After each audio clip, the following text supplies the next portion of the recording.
All right. Good morning, everybody. Raise that up there. All right. Hey, I would love it if you guys, if you could, I would encourage you to write down a handful of things that you're grateful for and share those with the world, or maybe it's the setting of an intention or something that you want to have happen. But hey, let's just quickly let me just share with you just a thought or two. One, I want to thank you. Many of you were so gracious and kind in regards to the birthday accolades as I turned 50 this last Saturday. And just want to thank everybody for that and for the kind words, the kind thoughts, and everything that went on. And incredibly grateful and humbled by the things that people did. And whether it was just a quick thank you or an acknowledgement or just participating in one of the different things that were going on. But thank you. With that being said, obviously the last 50 years seems like it's come and gone very, very quickly. With that being said, I think that the thing that I have paid attention to the most has been this one statement, and that is, what are my standards? So if you could write that down, what are your standards? What are my standards? And you say, well, what do you mean by my standards? The standards in which you live your life by, right? I mean, it doesn't matter whether we're listening to Jim Rohn, who was one of the first guys to kind of talk about the reality check that we get what we stand for. Then, of course, Tony Robbins took it to another level where he gets into the depth of, what are our standards? And we're going to get into some depth of that. So what are your standards? What is it that you stand for in relationship to your business, relationship to your wealth and the abundance that you're building? What are your standards in relationship to your health? Right? It's really easy to see people's standards in regards to health. Unfortunately, health is one of those things where you can see it right then and there. You can see the person has a high standard for whether it be for exercise, nutrition. You can see it, right? It's simple. Like you could ask, how many people worked out today? Well, that's a level in an expectation based on the standards that you have. It's what you stand for. You stand for good health. You stand for eating right. You stand for exercising. You stand for a higher standard. So look, I'm not here to necessarily pick on a particular thing, but what I do know is that what your life is today is a level of the standards that you live today. I'm going to repeat that. The level that you have, right? The standards of your life that you have today is based on what you stand for. It's based on what you really believe. So if you want to have a higher level of wealth, a higher level of health, better relationships, it all comes down to the standards in which you set. So the problem is that I love this statement. When I heard it first, man, it resonated such truth to me, which was that your life is just simply a series of standards, that everything that your life is the standards that you've set for it. You say, well, but George, I want better wealth. I want higher health. I want better. I'm getting those health and wealth mixed up today, but I want a higher level of wealth. I want to, I want better health, right? But what you want isn't what you necessarily get. What you get is what you stand for. It's your standards. So remember that if you are struggling in regard to saying, well, wait a second, I want better health. I want more money. I want a deeper and more fulfilling relationship. I want a deeper and more fulfilling relationship with my friends, my family, my partner, my spouse, my children. Well, just remember that what you have is based on the standards that you've set. So again, we don't get what we necessarily want. It may seem cliche, but we don't get what we want. We get what we stand for. We get the standards that we've set. So the question then is this, again, I go back to, and I wrote it down this morning. What are my standards? What are your standards? Let's just go through a few of these. What are your standards for your health? What are your standards for what you drive? What are your standards for what you live in? What are your standards for your sleep? What are your standards for your exercise? What are the standards for money in the bank, savings, transactions, number of deals? What are your standards in regards to how you run your business? What are your standards how you do lead follow-up? What are your standards of how you handle objections? What are your standards in regards to buyers versus sellers? What are your standards in relationship to the amount of money you earn, standards in relationship to the commissions that you charge, the standards in regards to how you give customer service? Every single thing that we do is a basis of our standards. So what do you stand for? See, here's the challenge. We can look around us and we can blame others, we can victimize ourselves, we can point fingers at others, we can complain, we can whine, we can moan, but the fact is that we get what we stand for. So if you want a higher level of living, if you want a higher level of wealth and finance and economics in your life, if you want a higher level of health and well-being in your life, if you want a higher level of relationships and connections and love to others, well, then here's the thing that you have to really consider. You have to consider, what is the standard in which I'm standing for? If you want to improve each of those areas that I've mentioned and others that I may not be mentioning, if you want to improve them, then it will always come down to your standard. So if you're capable and if you're willing, I know you're capable, but are you willing to set in motion the standards that you have? Like, really take some time to think about them, right? What do you stand for? Well, now take a step back and ask yourself, how do you feel today? How do you feel today in relationship to how you're living your life? How do you feel in relationship to your business? How do you feel about prospecting, knocking doors, speaking to people on the phone? How do you feel about scripts and dialogues? You may say, well, George, why are you asking me this? Because, see, here's the thing. If you're walking around on a daily basis in your business, specifically your business, and you're feeling guilty, you're feeling anxious, you're feeling down, maybe you're feeling a little bit frustrated, maybe you feel like things aren't going fast enough, maybe you're feeling like things aren't going the right direction. Here's the challenge. The challenge is that you should feel those things, because it means that you're not living above your standards. So I've always appreciated the idea of guilt.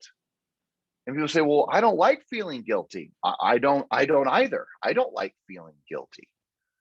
Most people don't like feeling guilty. I don't know anyone who walks around going, man, I really feel good today because I'm feeling completely covered in guilt. That isn't how it works. See, the fact is that when you're feeling guilty, it's a standard that is actually not being met. So what is very interesting to me is that as I observe in my own life and I observe in others, that when they feel anxious, when they feel guilty, when they feel like they're going down the wrong path, they want to try to change it in other ways. Sometimes they'll change it by drugs and alcohol and checking out in life. They'll overindulgence of eating and shopping and all sorts of crazy stuff that they'll do to simply avoid having to look that they are living below their standards. So guilt often can be one of those great indicators to you that you are living below your standard. It's a wake-up call. It's your soul, your mind, your heart speaking to you saying, hey, come on, you got a higher standard up here and you're living way down here. And there's simple examples I've given for years on this, right? You have a standard. You're going to go to the gym today. You wake up, you let the alarm go, you hit snooze, you hit snooze, you hit snooze. You end up not hitting the gym. Ask yourself how you feel. When you made a decision the day before, your standard was you're going to go to the gym. Standard was you're going to go work out, or you're going to go walk around the block. You're going to maybe take a run, take a walk, take a hike, whatever it may be, ride your bike.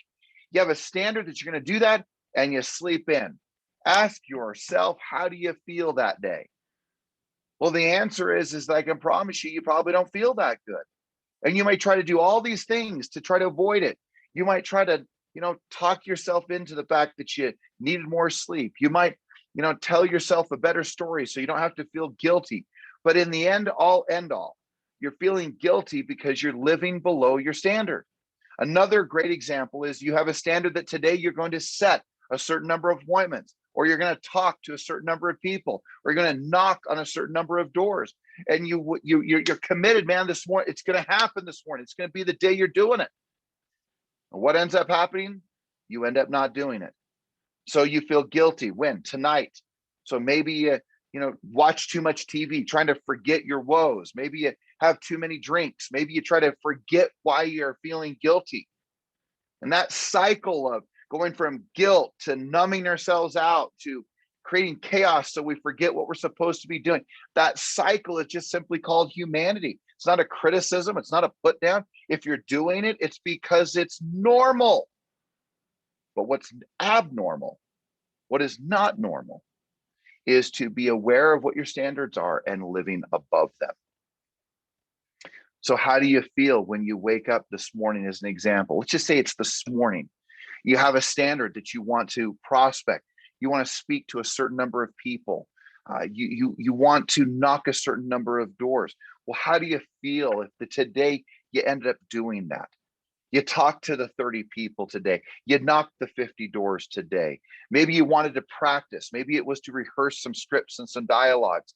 Maybe it was to rewrite your listing presentation. And you had this standard, man, this is what I'm going to do. This is where I'm setting my mark. This is what I'm going to have happen this week. I'm going to prospect, 4 out of 5 days this week. I'm going to be on the mark. And let's just say this week or today, you do all those things that you say you're going to do. How do you feel? How excited are you? How happy are you? You're happy and excited because you're living above your standard. You're either living equal to or above your standard. So this isn't complicated, ladies and gentlemen. It's not complicated at all. If you're walking around feeling guilty and down and frustrated and angry and wondering what's next and why can't you feel good, look around you and say, hold on a second here. Pull out this journal and write down, what do I stand for? What are my standards? And maybe one of your standards is, I'm not going to feel guilt anymore. Not because you choose to ignore it and numb it out, but because you choose to live above your standards so that you live the life that you're destined to live. That's a whole different level of living. So look, you may say, gosh, but why do I do all that? You know what? Stop asking why. Why is just going to get some more whining. But if you ask better questions, like, what are my new standards? How will I prevent the feelings of guilt? Right? How will you prevent them? Well, it's living above your standard. It's living and being better than you were the day before. Right? It's about the standards in your health, the standards in your relationships, and the standards in relationship to your economics, health, and wealth and health. My given. Can't say them all. All right, but hold on, guys. You know what? That threw me off. I got to throw in a plug into my George computer here real quick. Yes, everyone's sir. expecting you to be interviewing Jessica Terry right now. I'm not sure if you remember. I didn't know that actually. I didn't. Well, someone just she's said on something. Here. I was waiting for you to take a breath. No, I didn't know that. Actually, I don't have that anywhere in my notes. I have not seen that anywhere. It's not in my schedule either. Sorry, everybody's expecting, including Jessica. Oh my gosh, Jessica Terry. Hey, well, Russ, I'm so glad that you said something. I didn't know that. In fact, I even looked down to say, wait, where am I looking? I'm looking at my schedule right now. All right, well, let's jump right into it. We'll take 15 minutes and do that. And then I apologize, Jessica. And then usually, Russ, I usually see her pop up when it's happening. So, all right, let's roll. Jessica, are you there? I am here. Can you hear me? Oh my goodness, I can hear you. I'm so sorry. I have no notes of that. I did not know that. And you're sitting here, now you need to come up here and kick me in the head when you see me next. No, I was actually really enjoying it and hoped that you would totally forget. So well, I am glad Russ is on. I'm glad someone like Russ is on top of it. So I usually also, I'll tell you know what my standard is. I usually have a piece of paper sitting here telling me all of your numbers, and then it's not in my schedule that it says that, and so I apologize. Okay, so I have let's lots jump of good into notes. All right, so here's the deal. Let me just rephrase that, and then we're going to jump. So I'm going to ask you some things and some standards. So we've talked about standards. We've talked about when we feel guilty. And then the third question, just so you guys know, to rule is just setting rules, right? What are the rules that we're going to set? So with that being said, Jess, just so that everyone can just first and foremost, and I can, slow this thing down for a second here. Just how long have you been in the business? 16 years. Okay, so 16 years in the business, and your former life, you were a paralegal, if I'm right, kind of on your way to being an attorney or getting your law degree. Is that Yes. kind of I'm just making Yes. sure. If I recall, That's I think right. I remember that. Shockingly, I remember that. Okay, and then third, just talk a little bit about just why real estate and what is it that kind of makes you tick in regards to your love of real estate and why you sell real estate. And I know that real estate's not everything to you because you've got a wonderful family. You got Rose, your daughter, you got, of course, Jared. But what's important to you about real estate? Gosh, lots of things. I didn't know getting into real estate, I was really getting into sales. So I remember my husband saying to me, I was dating him, he's been in sales forever. And he's like, you do know that you're getting into sales, right? And so it was a big shock for me. But ultimately, what I really love about it is the growth of it. Just the self-growth that if you are not working on yourself constantly, I just think that you will not do well. So for me, it's something I didn't even know I was getting into, but this constant self-growth and working on your mindset. Obviously, I love helping people buy and sell, but ultimately, I think that the push to become better and it just changes who you are. I love that part of it. I love it. I love it. Well, so talk about that, right? Because one of the things that, a lot of our relationships started from the standpoint of coaching business some 14, 15, 16 years ago. I mean, I can't believe it's been that long ago at this point. So from that standpoint, just talk about coaching. I mean, obviously you're in some coaching programs now. You obviously believe in coaching. Talk about the importance of coaching and whether that coaching is with a manager, whether it's you go out and get outside coaching, or maybe it's the combination of both. Just for a moment, talk to us about coaching. Like, why is that so important? And maybe down the same path of the standards and the things that I've talked about earlier in the last 15 minutes. These standards that we live our life by, like, how has coaching been important to helping you raise those? Yeah, I mean, coaching is huge. Anybody that knows me, I'm a very impatient person. So for me, I want to get there the quickest way why reinvent the wheel? Why not follow people that have already done it or figured things out and that are further along than us? So for me, I'm huge. I mean, obviously back in 2007, 2008, the real estate world was a little bit interesting. And George I think you were starting your coaching company. So Jared and I both, in real estate. So I remember you and Rob Oakey in the other building coaching us. And so I've literally been in coaching from when I worked at a different real estate company. I went through their coaching. I have never, ever stopped coaching, ever. I've always been coached by somebody, either on the financial side of things, the real estate, business, marriage.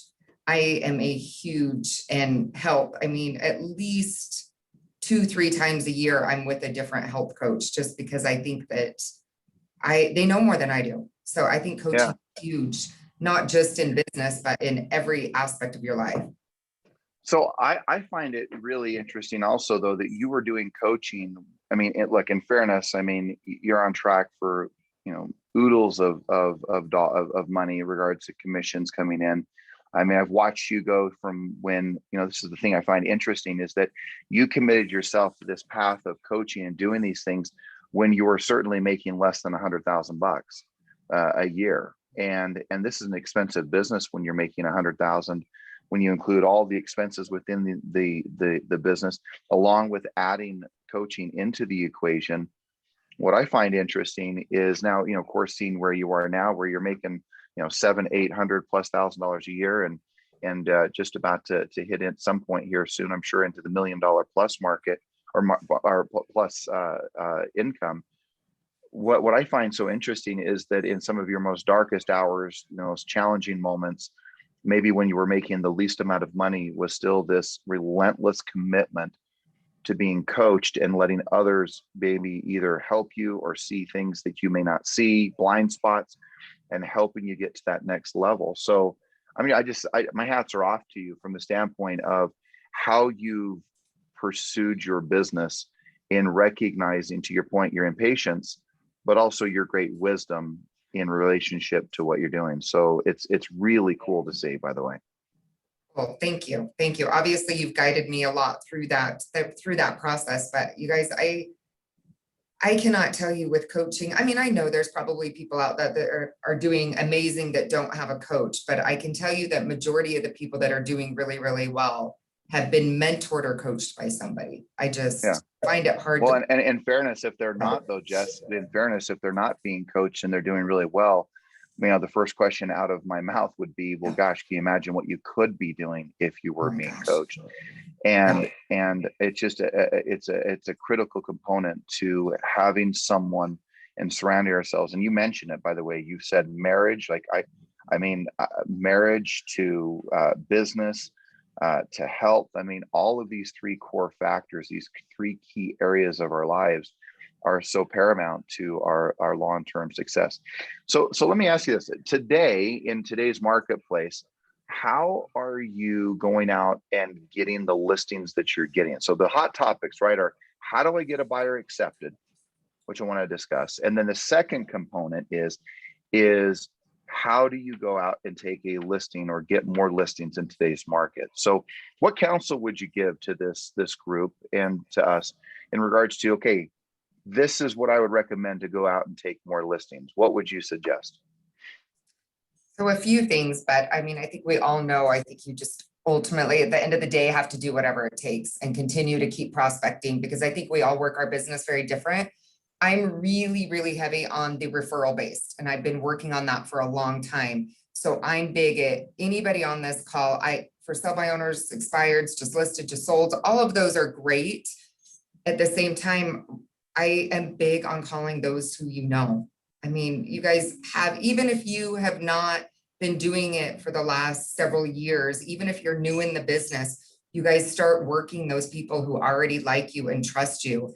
And I just think that it is such an easier business. I mean, I used to be 3 hours a day, FSBOs expireds. That's all I did. And there's nothing wrong with that. I think it's great. I think you have to do whatever it takes, because you can't sit and wait for people to refer you business. So you need to work both ends. So I think that anybody that is on the call that is not getting enough from their sphere of influence, you guys start building those relationships, because it makes your life a little bit more fun. It makes real estate more fun.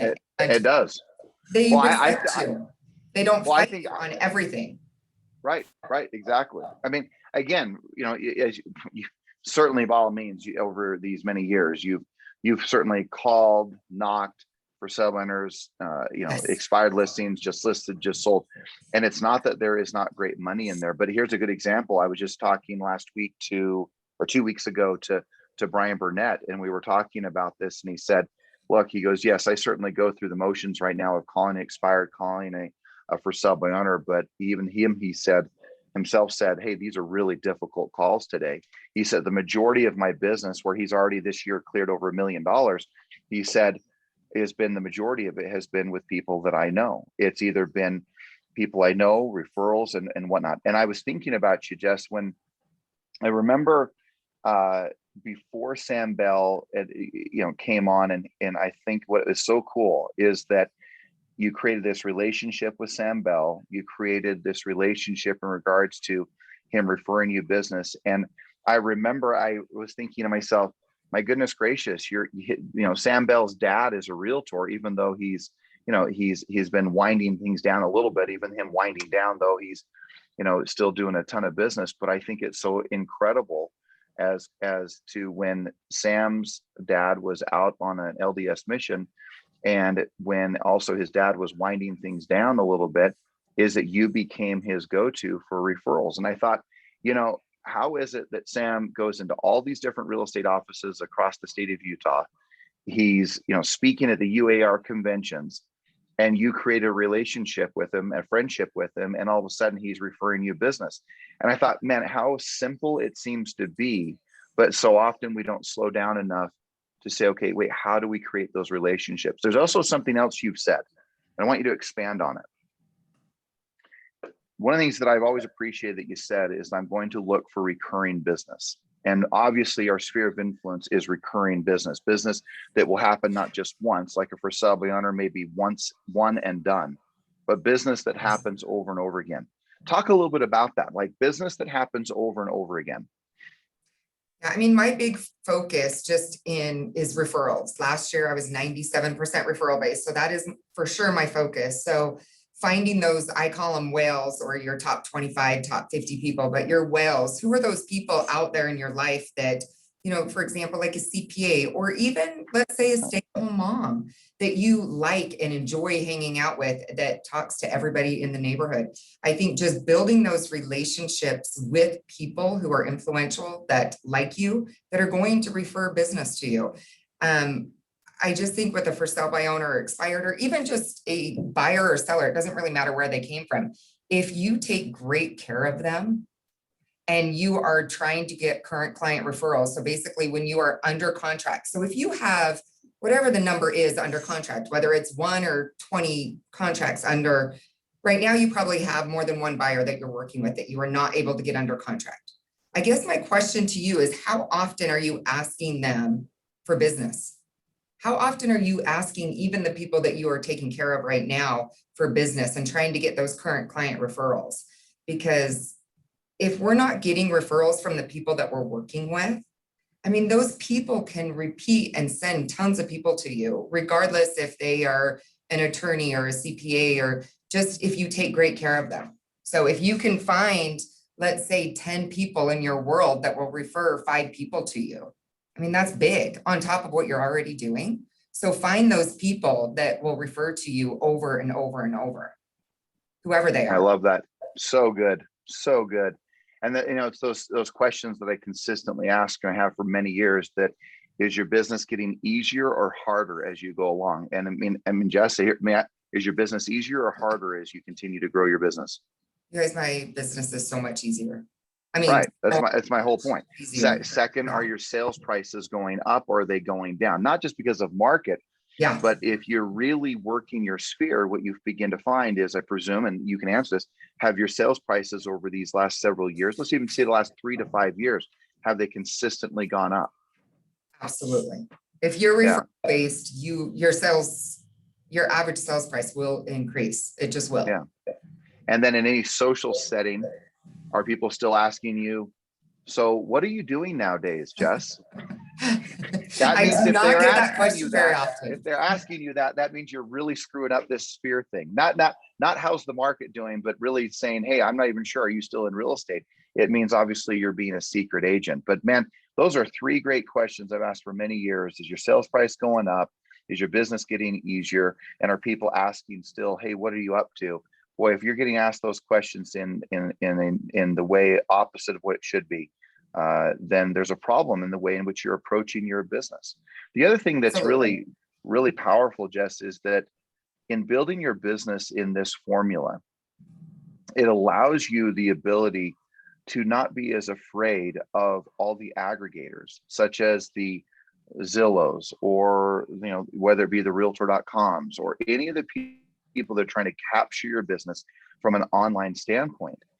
I would have to bet that there's people who have gone online, looked at things, but because of your relationship and the way in which you fostered it and developed it, that they still call you, even if they're going online looking for property. Is that a fair statement? Oh yeah, you guys, I think the big thing is, if you are going to be just a transactional agent, and so you are basically just going through the deal and it truly is just a deal for you and you're just looking for the next deal, people can feel it. They know. If you are so attached to the outcome, regardless, you know what, if my client tells me, Jess, this is not the house, we want to cancel, which they're not doing very often because they're fearful of getting under contract again. But if they say that, you guys, for me, I'm like, that's awesome. No worries. We'll find you another one. So I think people can feel that. And I just think that if you are transactional based and Zillow based and lead based, you guys, you are competing against those discount brokers and these big companies that are coming into our market. And we all know there's not just 1 or 2, there's tons of them. So and we have no chance to compete against them. If you're not relationship based, why would they not just go to them? I mean, don't compete with them, because that's going to be a hard competition. in my opinion. Right. It is. And of course, right, when you first started your career and you were getting things rolling, you were working the sphere, or sorry, working the for sale planners, working the expired heavy, you were doing tons of just listed, just sold, you were knocking doors, you were doing basically anything you could to get that next deal, that next deal, that next deal. But the thing I've observed in you is I watched this shift as you turned it, is to say, okay, wait, what's the long-term play here? And it changed everything. What would you say are some of the things that have been most beneficial for you in regards to working your sphere? What would you say are some of the key things that you would encourage an agent to do working their database or their sphere of influence or past clients? What would you encourage them to do? I mean, I Like think activity level, like what do you do like on a monthly or quarterly or annual basis do you think is really important? yeah, I mean, I think with anything, and I know you're going to say, gosh, well, we already know that, but it's a lot of things is the basics, you guys. I think just consistency. I have probably mailed to my database monthly, and I know a lot of people mail, but a lot of people, I'll go to listing appointments and my mail is on their refrigerator. So whether you think it works or not, I do it monthly, every single month, no matter what. It's just So consistency is the no key. matter You're what. not even so worried about what the content is. I would say consistency over content. Yes. Oh, for sure. Okay. And then so basically this is just a system I use for a program that I'm in, but every Mondays, I'm basically calling my top people. So I broke it down to my top 25, top 50, and they're not all of my top 25. Some of them are my mom, my dad, but I think when you are a very busy person, like I think we all are, you have to create systems in order to make sure that you are loving on those people that are in your life. And if you don't have a system for it, I just think it's hard to do. You'll forget people. So every Monday, top 25, top 50, rotate through those people. Every Tuesday, call my clients, basically give update calls, ask for referrals, current client referrals. On Tuesdays, on Wednesdays, I call cold leads. On Thursdays, I call through my database. So A through Z, basically A's, Love it. A, B. Obviously, if there's only 10 people in A, I'll call A through Z.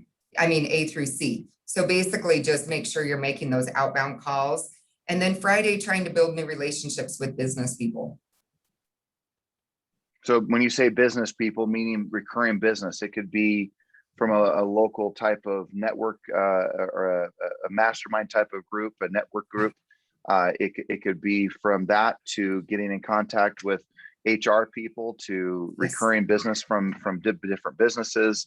So from is that down the path Yes, we're talking? exactly. Okay. Basically, whoever you are trying, whether it's, let's say it's a builder or it's, There you go, builder. relationships, they can take years. So just building those relationships and then staying in front of people. I'm also someone, I'm not really going to spend, I think time is limited. I don't have people that I don't mesh with in my top 25 or top 50. Like I mean, even if they're sending business, I still keep in touch, but I'm probably not going to go and do a barbecue, so I think surround yourself with the people that you like too, that you truly like being with. So I think that have barbecues, go, if you like happy hours didn't work well for me. I don't know if it's a Utah thing but just having those relationships and spending time with those people, whether it's camping, boating, I like pickleball a lot right now. And so things like that, getting involved. But I also am like, how do I get involved and build relationships, but do what I want to do? So I'm to that point in my life where I'm like, my time is super limited. So anything I'm going to do or who I'm going to spend time with, I'm going to make sure I like them and enjoy spending time with them, as well as I'm going to do what I want to do. Awesome. I love that. So let me ask you 3 quick questions and then we'll wrap up. So here, give me basically it's the same question, but in 3 different areas of life. So give me a standard that is one that for you is immovable and an immovable standard for your health. We'll start with your health. I mean, regardless, I am going to exercise 4 days a week, whether it's outside playing a sport, no matter what, it just happens. Okay. Economics, your business, what's a standard for your business? Standards for maybe the way you save, the way you invest, the way you do your business, a standard that is kind of an immovable standard for you that you say, this is my standard. Yeah, saving is just my number one focus right now. And it has been for the last few years. Like I will save a certain percentage no matter what. I have a number that I hit and it's regardless if I had to pull it from savings, which I don't usually have to do that, but I will save and invest a certain portion every single month, no matter what. No matter what, you're saving it. Doesn't matter how much you made or how much you didn't make, you're saving a certain amount no matter what. No matter And what. then investing a certain percentage of that no matter what. Yeah. And I mean, I have a reserve. I have a 6-month reserve and, only a 60-day in business, but then a 6-month for all my personal. Save that first. Obviously, if you have debt, pay that debt off first, which in my mind, paying off debt is considered saving, basically. I mean, I don't pay off houses and stuff like that. I mean, you can pay extra, but in terms of investing, whether it's into real estate or whether it's into stocks, but make sure you're saving and investing, making money on your money. Great.